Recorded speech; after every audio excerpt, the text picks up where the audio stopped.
There's more verses in the Bible about money than there are about faith and about love, because I think God realized that we needed some help with our money. A holy flame burning wild. All right. Welcome, guys, to the podcast. This is, another outdoors episode, but it's a bit more official this time. We're not sitting on the ground. But we have a very special guest.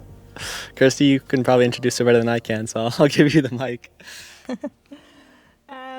Privileged to introduce one of the most influential women in my life, financially, spiritually, emotionally, and really stoked to have my mom on the podcast. This is Nikki Sinclair. I'll let her say her story, but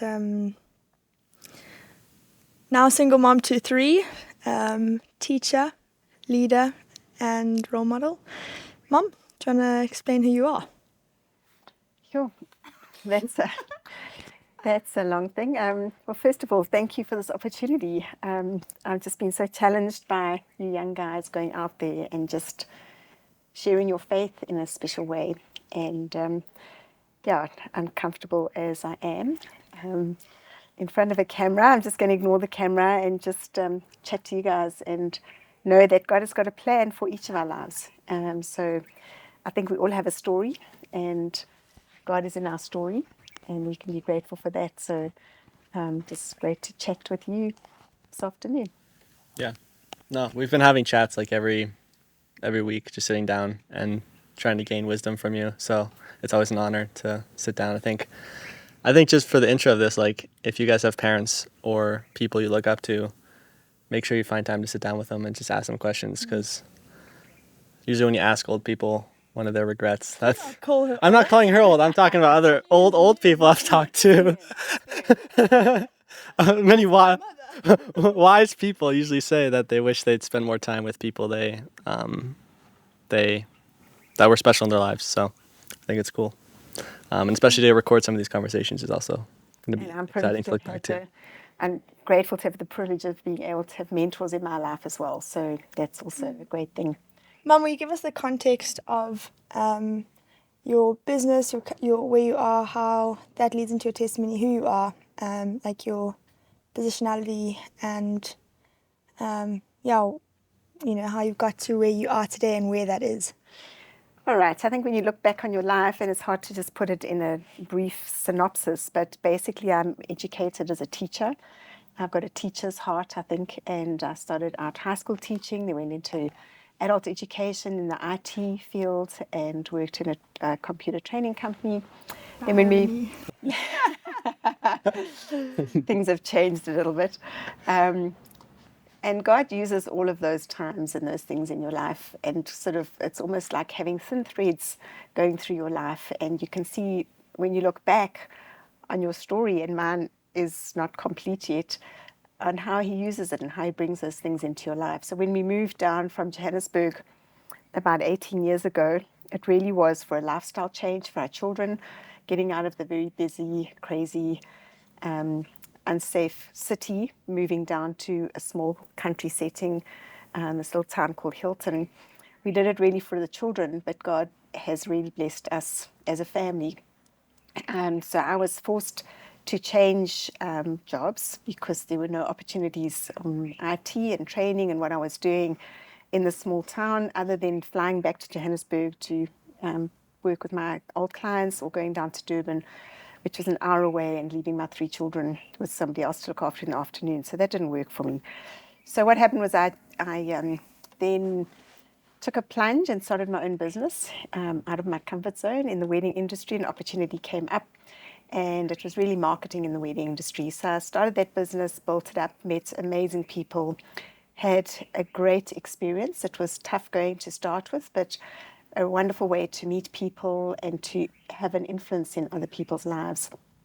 And through that, I think, had a little bit of influence. But running your own company, got to a point where I was working very hard. I loved it, but realized after losing my husband at the end of 2018 that I didn't think I could manage the hours that I was putting in on my own. So basically 2019 was a survival year. Running my business, tying up my husband's businesses, dealing with the estate, sending my last born off to university, and basically facing life on my own. Although that night when Myles passed away, I very clearly heard from the Lord saying that you will never be alone. And I hold that very tightly and close to my heart every time I think of how lonely sometimes things get. But anyway, jumping forward a little bit, that year we'll skip over. And then really, it was one day in the beginning of 2020, I sort of hit a brick wall and realized that things needed to change. I couldn't keep going at the pace I was going. I really felt God was wanting me to slow down. And something had been burning on my heart for the last few years as a... Before you get into that, what wasn't working? What do you feel? I think it was just that it was long hours, working hard, deadlines. And although I felt that I was working with people and I loved, I also looked at the next 10 years of my life and realized that I actually don't want to be doing this for the next 10 years, working at this pace. So either I needed to get more staff on board to help me. The company was growing and I couldn't maintain it at that level at those hours. And realistically, I didn't want to be working at that pace with those deadlines and those pressures. But I think it's just a way that God was working in my heart to make me realize that. And for the previous 25 years, Myles, my late husband, and I had been working with Crown Financial Ministries, which is a Christian organization helping people with personal financial skills. And we've been teaching in churches, training up people and training up leaders to manage their finances. So that's another story because I am not a financial person. I ran far away from money. In fact, I married an accountant because I never wanted to deal with money. So God also got a sense of humor. But we had been involved with working with personal financial skills. And just through that, working with a lot of small businesses in the wedding industry that I was in, and working everything with lawyers and venues and DJs and everybody that's involved in the wedding industry. Most of them are passionate about their business, small business people, but they have no business skills, no idea about managing their money. And over the years, more and more people started coming to me just to sit down and brainstorm and get some ideas and have a cup of coffee of how they can get out of their financial stresses and get out of debt and help them basically with their managing their money as a small business better. So it just sort of came as a natural thing to help people, and I got great joy out of doing that. But back to the beginning of 2020, I think I nearly hit burnout and suddenly realized that something has to change. And it was literally sitting on this patio here one day with a cup of coffee and realized actually I need to be following my heart. And what was burning on my heart was to help people with finances. When I lost my husband, I had at the time a friend going through a divorce, another friend who was battling with cancer, another friend who had lost her husband recently to bowel cancer. And their biggest stresses, all of them, was the financial issues. So I was so grateful that one of my problems with all the other things that seemed to be happening was not financial. I didn't have to worry about money. And so I sat here thinking, what was it? What did we do right? What made that difference that puts me in a position now where I can focus on my life and my children and not worry about day-to-day money? Because when you've got that focus, then everything else takes second place. If you can't pay the bills, it just puts much more stresses on your life. And it really was almost an aha moment, realizing that from the beginning of our marriage, we put a few things in place. We read a few books, we did a few courses, we fumbled our way through, but we did some things right. And through that and through learning from Crown Financial Ministries, we had set a stable foundation for the rest of our future. And then I just realized that this is what I need to be teaching people. I can't have a cup of coffee with a client and help her get out of debt and then see her in 3 weeks or 4 weeks time and she's made this much progress and it's, what do we do? And I really wanted those people to come onto a 10-week course to do that. But if they're not in the church and they're not open to coming to the church, then I had to reach out somehow to help them. And so within a couple of months, I had somebody wanting to buy my business.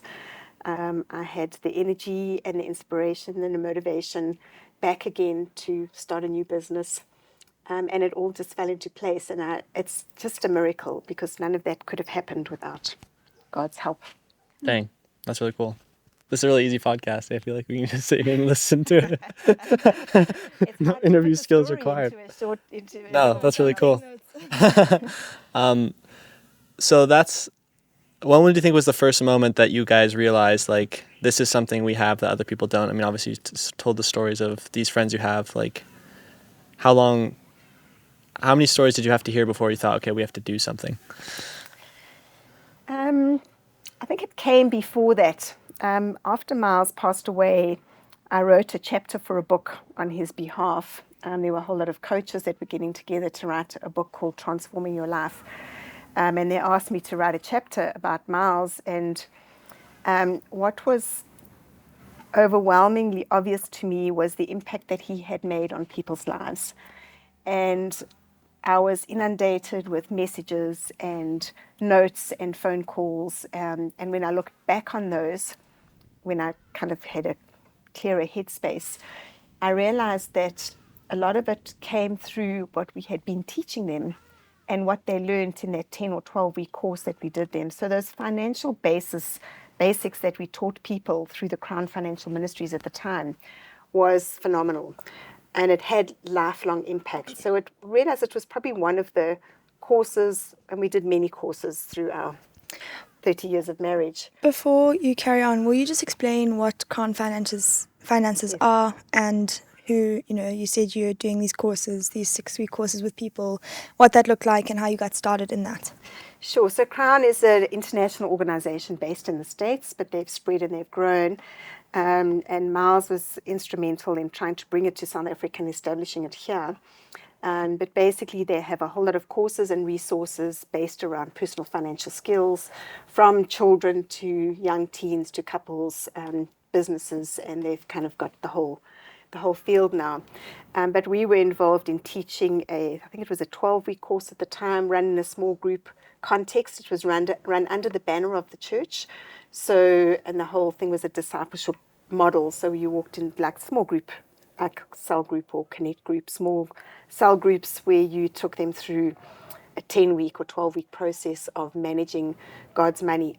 And the focus was on not what we do with the 10%, which is our giving, but what do you do with the 90% and how do you become a good steward? So we put into practice what we were teaching. And through that, we were able to start saving more, investing more, setting up our future bit by bit, and just took the right steps in that direction. But there are others that, you can do a finance course. And I recommend anybody doing a basic personal financial skills course just to learn how to manage your money. So how different is it teaching finances, including God and the Word within it, incorporated in it, compared to just teaching finances? Like, how different is that? The only difference is that when I'm teaching a normal course, I just don't reference the verses, but they get all the biblical truths. So, there's more verses in the Bible about money than there are about faith and about love, because I think God realized that we needed some help with our money. And so you can't really take anything biblical out of finances. And even if you look at secular financial courses, they are all basically good biblical principles. So when I teach a group of Christians, I give the references, and I prefer, if I'm doing a Christian group or a church-involved group, that they do the 10-week course through the church. But what I did is realize that people need to have something that will set them off. A lot of people don't want to do a 10-week course, or they don't want to have to do the groundwork, or they want a quick fix and a quick start. So my first course that I did, I I did a beta course of 2 days, and then I cut it down to a 1-day course, which is really just getting your money in order. And it gives them simple, easy tools that they can start practicing and put into place straight away that will have a huge impact to their lives if they apply them. And so it's a easy thing to get into, and it's a synopsis of a lot of the biblical principles. And then if they're wanting to go further, obviously you can get deeper into that. But Yeah, that's really cool. What would you say are some of the top, or just give us a rundown of some biblical financial principles that people maybe don't know? have you got a day? Starting in Genesis, one in Revelation, I guess. I think the first thing as a Christian is realizing that everything is the Lord's. Nothing belongs to us. And then you don't hold on to your possessions, and you don't strive for possessions. You want to strive for loving people and for using things. You don't want to strive to love things. And if you get so hooked on what society recommends or recognizes as success, what car you drive, what home you live in, where you go on your holidays, what job you do, where your children go to school, etc., then I think that takes away the emphasis of what life is all about. And unfortunately, that's what it all is. So first of all, just recognizing that God owns everything. He owns your money, He owns your car, He owns it all, and then you don't get a hold on that, and it doesn't really matter. Your kids. Yeah, I remember, our kids. I remember. That's not my child. That's God's child. Only when I do something wrong. All his. I remember we just moved down to Hilton, and we bought a new car. And my husband was driving the car, and someone sidelined it and just scraped the whole of the side, wrecked the whole side of the car. And he came home, and it was like a little bit of a, wow, what's happened? And he said, it's God's car, and then it just takes away the panic and the stress and the worry. For some reason, this is what the Lord wanted to happen to his car. And if you take that view of things, it just makes life a little bit less stressful. Please be cautious in saying that. Luke here is a reckless driver in Aspen, especially on the ice, and so it doesn't excuse your flipping cars and driving off of bunkers. And My cars, apparently, so... His cars as well. So this is where Insurance policy we got. great doorway into stewardship, Mum. Do you want to talk a little bit about that? Okay, let me just get back to Luke's question. I deviated a little bit there, but he asked about what are some basic financial principles that everybody needs to know. I think the second thing I would say is to make sure that you're living within your means. In other words, spend less than you earn. And that's what gets most people into problems, because they have a lifestyle that they can't afford, and that's where you get into using credit cards, you get into debt, and you get into that downward cycle. Which I think is a part of stewardship, like Kirsty's talking about. Yeah, so just being wise with your finances, and for that you need to have a budget, know where your money's going, tell your money where to go, so that you're aware of where it's happening, instead of just getting to the end of the month and saying, oh, where did my money go, and not actually being aware of it. And then I think the other thing is just learning the joy of giving. Most people spend everything that they need. They do their monthly spending, and if they've got money at the end of the month, they'll give something away. But we teach in our courses that you give 10% first before you do anything else with your finances. And I think that's a really important aspect for a number of reasons, not only because God teaches us that, but it also just frees you up to realize that you have enough, and that there's always somebody that has less than you, and you can afford to help other people. So what are some disciplines around that? Because that's obviously hard for a lot of people to give before they, take care of themselves. But what are some things you can implement, I guess, to make that more of a Okay, so just to be able to give regularly, if you can't give 10% spread out because you literally are not making ends meet, then you can look at your budget and see where you can start either earning more or spending less, and we won't go into details with that. But if you can only give 1% this month, then give that 1%. And then next month up it to 2%, and then make it 3%. And before you know it, within a year, you'll be giving 10%. And then I think the other thing that makes it easy is just to automate it.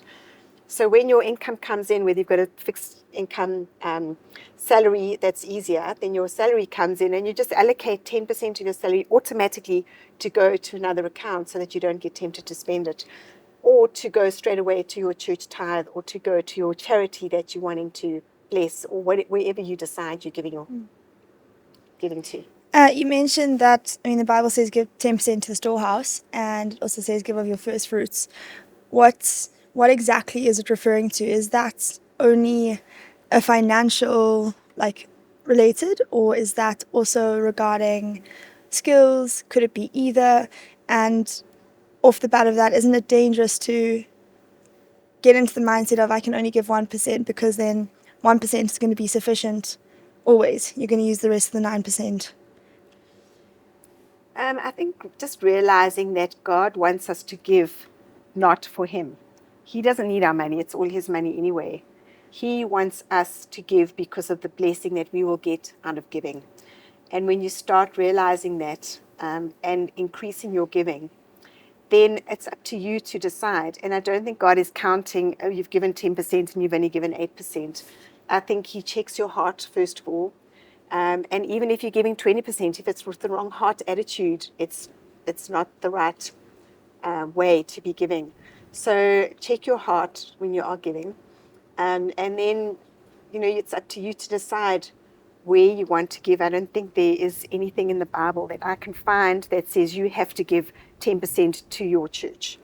It's bring it into the storehouse. He uses that word loosely. So where you are being blessed, or what you are being blessed. And then we can, this is a whole nother podcast. I think you should get somebody else more qualified than myself to do that one. But I think it's just, and then you can decide how much giving you want to do. Do you want to give of your finances only? Do you want to give of your talents? Do you want to give of your time? And if you don't have any income and you don't have much in terms of finances, then you can give of your time. And I see even just giving a smile and giving somebody, a bit of your love is the way you can start giving. And as you give, you'll see that you are blessed more than the person you're giving to, and then hopefully that will increase your giving. Yeah. I've noticed that with everything in my life, as far as skill sets, money, the more you allow, just, I guess, generosity, not of yourself, but just the perspective of this isn't even my money. I think I have a feeling God wants me to attribute it here. It opens the door for God to work through you, and not you deciding where God's going to work in certain things, but it's just it's a heart position that changes, that allows just so many more amazing testimonies, I think, almost to flow through you. Absolutely. And if you're faithful with a little, He'll entrust a lot to you. And you see a lot of very successful people, and people that you think, wow, you look up to them because they're famous, or they're wealthy, or they've achieved a lot. And a lot of those people are not necessarily happy, because maybe they haven't got the joy of the Lord in their lives, but also because they haven't maybe learned the joy of giving. And trying to think of who it was who, when you asked how much is enough, or when will you be wealthy, he said, just when I have a little bit more. And he was a very, very wealthy person. And for some people, it's never enough, so you will be more content when you know how much is enough for you and what will make you happy.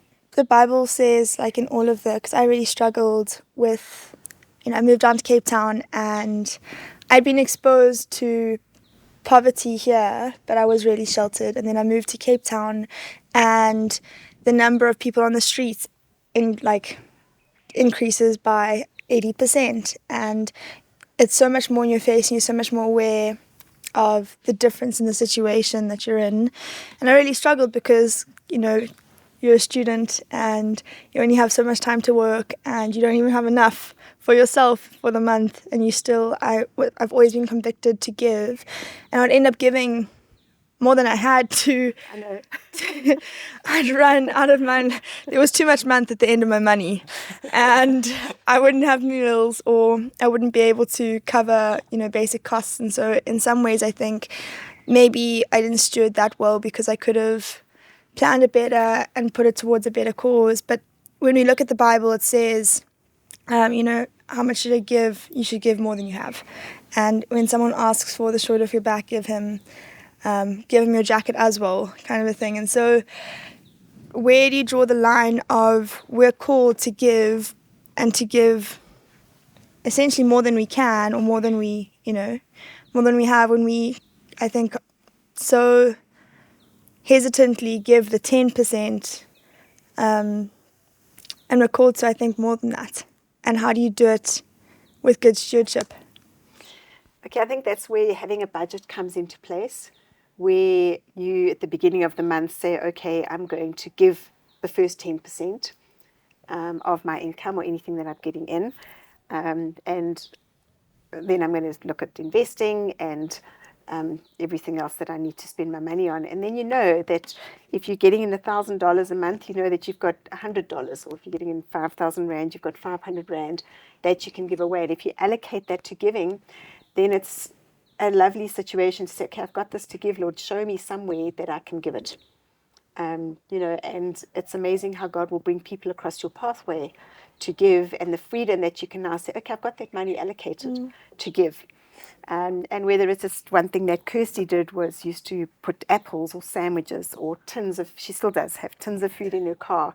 And you could literally use your whole month's salary on just giving out tins of food.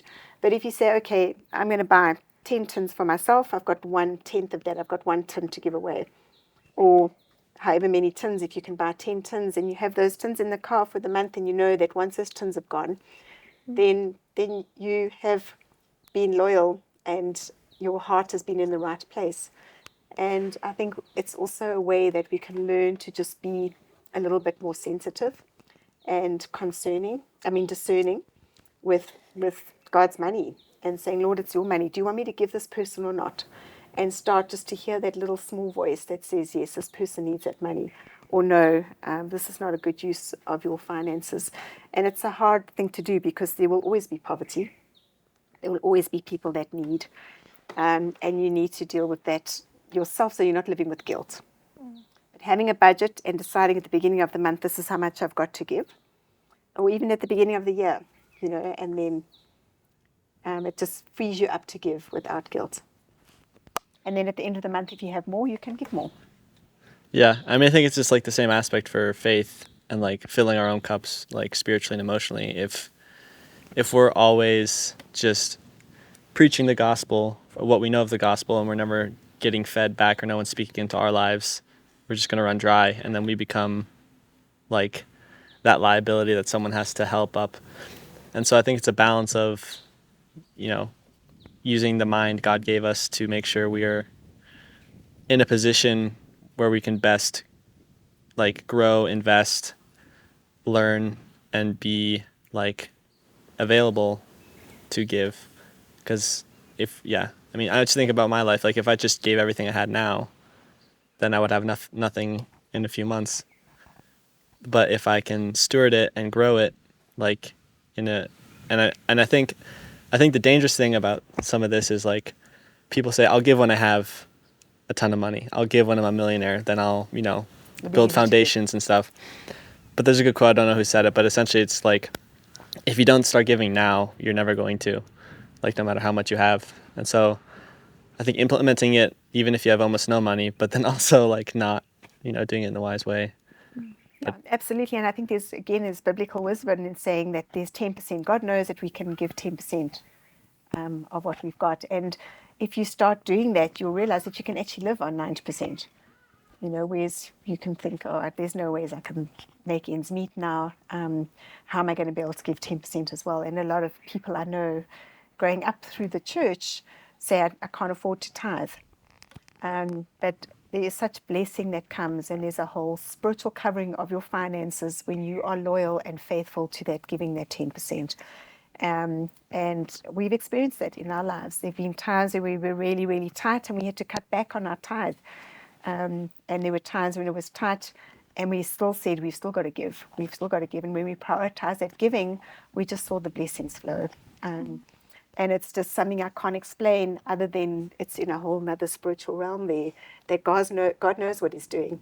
And that's what you say, where the faith comes in, and just trusting that God knows what's best for us and our finances. Yeah, just on that, share a story that I remember so well. And I think it was a time when finances were tight, and I think 3 people in the family, they all felt separate occasions. They just needed to give in some way, all separately. You didn't speak about it. And I remember you saying you really feel in your heart to share with this family, but there is this expense coming through that you need, and you still gave, and God gave you more than what you needed. But it only happened after you were willing to give. And I think it's just such a lesson that, and I've seen it continuously, that every time I give, like, we don't give because we feel we need a control of money, and we're scared that when we give we lose. But I think giving allows you to be part of God's plans for other people. There's like blessing in that, which is why it's so joyful to give, not just receive. And all the friends or people that I've met that I've been able to share with or give to, I've been able to also share the blessing and the rejoice in wherever that money's going. And then when God starts working the part of his plan where you are needing something, he allows other people, like he puts on other people's hearts as well to give. And so if you trust God to have a big plan for your life and to provide for you and fund his plans for you, you can also be part of this. Like he's gonna use people for that. And so allow him to use you to fund other people's plans. I think it's been the most freeing thing that I've seen, which is a trap. Yeah, I think it's just also learning to trust God, and trust him with your giving. And I just challenge you to start giving just a little bit, and trust God to grow it. So if you're not giving that 10% and it's not, I don't want to make it like a doctrinal thing or something that becomes a noose around your neck, but just challenge yourself to give a little bit what you can, and then next month grow it a little bit, and then just see how God pours out the blessings on your life. That's amazing. I mean, I guess we'll kind of wrap this up a little bit, but I have one more question. I do have some more questions as well. She didn't even touch on stewardship yet. Let's hop on that first, and then I'll... Mum, you've been struggling with the concept of stewardship over the last couple months. What are your thoughts on it, and what do you think the Bible says, and how do you know that you are, being a good steward of your money and of your resources? I think it stretches beyond that. Being a good steward is then just the same concept as seeing everything as belonging to God. And then, am I looking after God's property? And it stretches beyond that, because I think it's also being a good steward of other people's property. And just something that came to mind when you were talking now is not only looking after our own things. Do you look after your vehicle? Do you get it maintained and serviced? And do you look after your home? Do you, do what you should to keep it right? And it's your money and your possessions. And there's a lot of stories in the Bible and parables about the 1 talent and the 2 talents and the 10 talents, and growing those. And it's not being greedy, it's doing the right thing with God's money. So how do we look after God's money? If you just put it under the mattress, it's not going to do anything. But we need to learn about how to manage our money, how we can put it in the best places to grow. And if you've got your money sitting in a savings account in the bank doing nothing, knowing that you could put it in and be getting 6 or 7 or 8% interest, then that's not stewardship, it's stewarding your money. And I think, just to mention one thing that comes to mind with Christian circles, I found a lot of people feel that doing that is greedy. Wanting more is greedy, but I think it's just seeing it as being a good steward, and taking care of God's money. And the more money you've got, the more you can bless other people with. So there's nothing wrong with an abundance and having more finances, because you can do more with it. So that's a mindset to change if you're thinking that having a lot of money is greedy. And I've dealt with a lot of young, especially the ladies, seem to think that way, where they feel guilty if they have a lot of money. And they see it as an evil thing, but it's not it's a myth, really. And then just being a good steward with everything, being a good steward with your time. So I think here's another podcast opportunity for you. Luke, what are your thoughts on stewardship and how to do it? You've had to think about it a little bit more in the last couple of months than maybe you had thought before. What have you been learning, and what are your thoughts on it? Yeah. I think it's easy to think of stewardship and success in like worldly terms, obviously. So it's like, okay, let's say we have $100. I could allocate it here, here, here. Like, and it's easy for us to make an opinion or a thought of, okay, obviously it'd be best here. But sometimes God tells us to put it somewhere else, and we're like, well, that doesn't really make sense. That seems, like foolish. So I think it's like opening your perspective to not what we think is the best allocation sometimes, but seeing where that is and like where God's telling you to put that. And that obviously doesn't just go with money, that goes with your time, that goes with your talents. And for me, I think that's the biggest thing I've seen in my life is, I guess a talent of mine is using cameras and trying to tell stories and editing and making things look nice sometimes. And so, like, sometimes I'm doing something and I'm like, this isn't really helpful. This is wasting really the talents God's given me. But then you look back 5 years later and you see the impact that something has made, or hasn't made, and you learn from that. But it is really cool my motto is like, create for the creator. And I guess you could also say like, invest for God, but it doesn't have a nice ring to it. I like to create for the creator. I think that's a good life motto. Invest for God, but we don't like that. But like, it's taking and living in this creation and recreating little things and using it to glorify God. Not recreating, maybe just like copying God, but using it to steward what he's given us and to like make beautiful things and attribute the success to God, because that's really what it is. And so you can use this with any skill, which is a beautiful thing, or any lifestyle, like being a plumber, being an accountant. Like, we can use any skill, anything we're good at, for the glory of God. I think so many people limit it to being a pastor or a missionary. And like a lot of times, like even my youth pastor, I'd be like, I know this is what I'm good at. Like, one day I'm going to use it for God. And the kids would kind of laugh and be like, yeah, you're going to take photos for God. But like being able to look back and see that he can use it, and seeing other people, like the film we watched yesterday, Sound of Freedom, like seeing what people can use their talents for that you also have to, spread the kingdom and goodness is really cool. Yeah, I have a friend who approached me and just said, how do I go about giving? Same challenges as I had in university of, there's so many people that need, and you're never going to be able to help all of them. But when it's a detrimental, she knows where she can't give, but just struggling with that. I want to give, but I actually can't. And when you've given, like, I think in the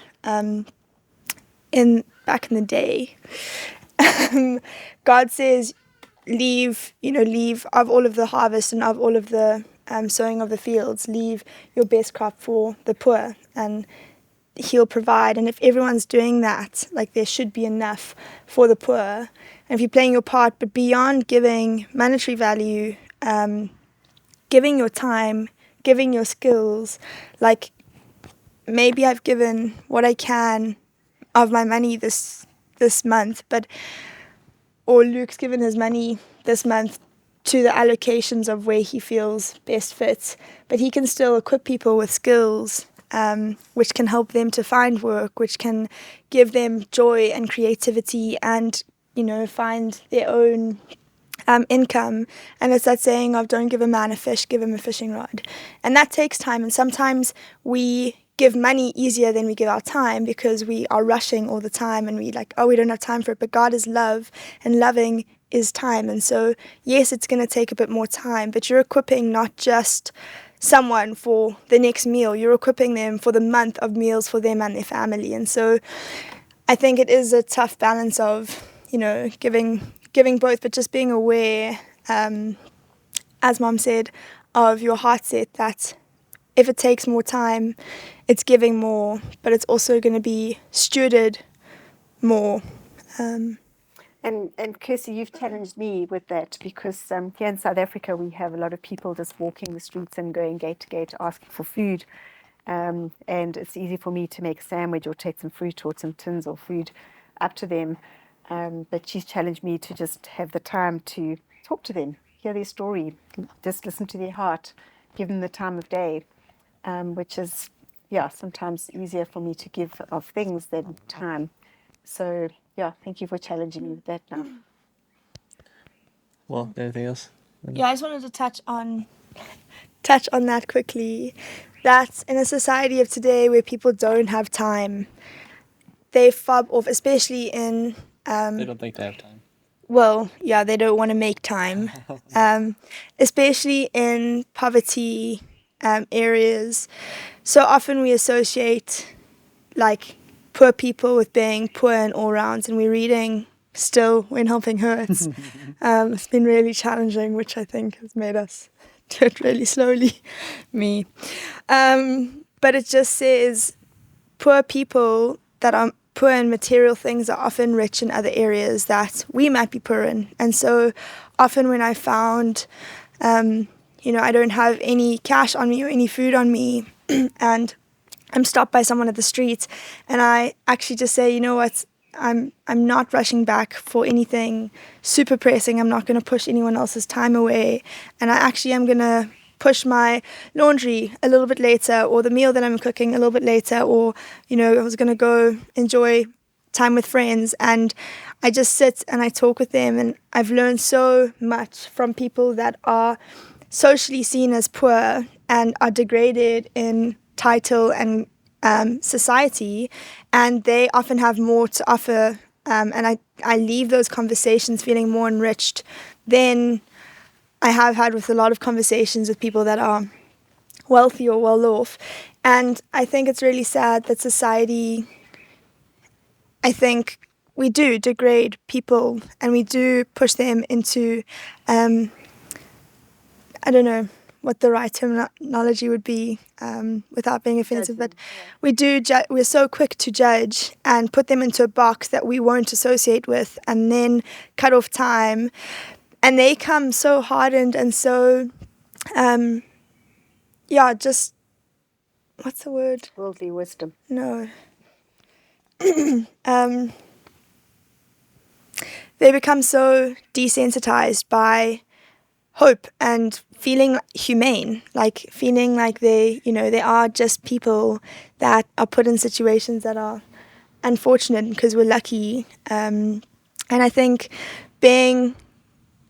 just making sure that you take the time to raise someone up and not break someone down is also, adding value and using what you have and what you can, which costs you nothing, and is really, it's really empowering and loving. It's cool. Yeah, and I think we've all seen Kirsty do that. That's, well, people sitting here, not the people watching. Not yet. We'll go make the documentary on that first. But before we wrap up, Nikki, maybe just give a few quick tips that you think would really help, or just one big thing. You've already given so many, but one last thing you would give to our generation on I mean, we haven't even talked about legacy, but just stewardship, giving, anything like that, and some books maybe, or some resources they can go and look into for themselves to further their knowledge. All right, I think I'll give you some books you can add onto that, because there's a few of them. And I think just be wise with your finances. Doing small things now will make a huge difference. People don't want to admit that, they've got the rest of their lives to live, and just being a good steward now will put you in such a good place. And it's not only for you, it's for your children. For me, there's one thing that I'm grateful for, is that I'll never be dependent on my children. I have lots of friends in my age group now. We all have elderly parents, a lot of us have elderly parents, and many of them are dependent on their children, and that puts a lot of strain on their families and their own finances. So doing a few things, firstly, live within your means, spend less than you earn, put money away every month, start investing, and just be serious about it. Look for some help. There's plenty of free help on YouTube videos, and sorry, blowing away here. Thanks, Kirst. I need a Jesus cap. So Jesus / shop. I think just being serious, taking it seriously, and don't put it off. Do it now. Your finances matter. And if you don't have to worry about money, you've got so much more to give to other people. And I think it's fundamental in the way that we live our lives. It's amazing. And some books? Okay, there's a little book called The Richest Man in Babylon, which is very easy to read. We started off by reading some secular books. Rich Dad, Poor Dad by Robert Kiyosaki is a famous one. And then Tony Robbins has got some really good finance books. But any of the Larry Bucket books, there's, to put me on the spot now, I'm trying to think of the names of them. Financial Peace is, sorry, I'll think of his name now. Yeah. And we can add these in the description too. We don't Yeah, need them all listed here. There's lots of books, but they're all, I think, just looking at basic personal financial skills, how to save, how to budget, how to start investing and putting a little bit away. So you're looking for your future and not living in the present now. And you can do that. My whole thing with the courses that I do is to be good stewards, but also to enjoy life now, because life is short. You never know when your last day is going to be, and you want to enjoy your life now, but you don't want to have such a good time now that you're not going to actually be able to survive your retirement. So we'll throw the Bible in there too. You know, might learn things. But yeah, I mean, I think just the visual of fishermen becoming fishers of men, like using what we have, but using it for the kingdom as well. But I'll let Kirsty wrap us up here. She always likes the last word. And the last bite of food. Whoa. Let's go look at all the last podcasts and see who finishes those. No, Mom, I just wanted to say thank you. It's been an honor not just to have you on the podcast, but to learn everything that we have, myself and I speak for my two older brothers, but learning the basic principles that both my parents demonstrated and taught us from growing up wasn't always fun, but I see the benefit of it now, where I have friends, plural, who, you know, they say, how can you travel as much as you do? And I'm not saying I can fund all my travels. I found loopholes. Can chat later. But just you have equipped and empowered me to make my own decisions and to be free to give to places, you know, to causes and friends and people. That has blessed me so much more. And I really have for a long time we all really did take it for granted, just basic financial principles and not having to stress about money and just our views on it. And so it's really cool to see some of my friends learning from you and strangers and all the lives that you've changed. She had a couple come up to her today in church just saying like how her course has changed their lives, and her heart really isn't about the money she makes from her courses, because she doesn't make much from it. But the whole reason she wanted to not put her courses on certain platforms is because people pay but don't watch them. And your heart really has been not the money behind what you get, but seeing people's lives change and seeing finances not become a stress and a pressure. And so thank you for that. We still both have a lot to learn on stewardship and giving. Maybe we'll have a part 2 when we've learned some more.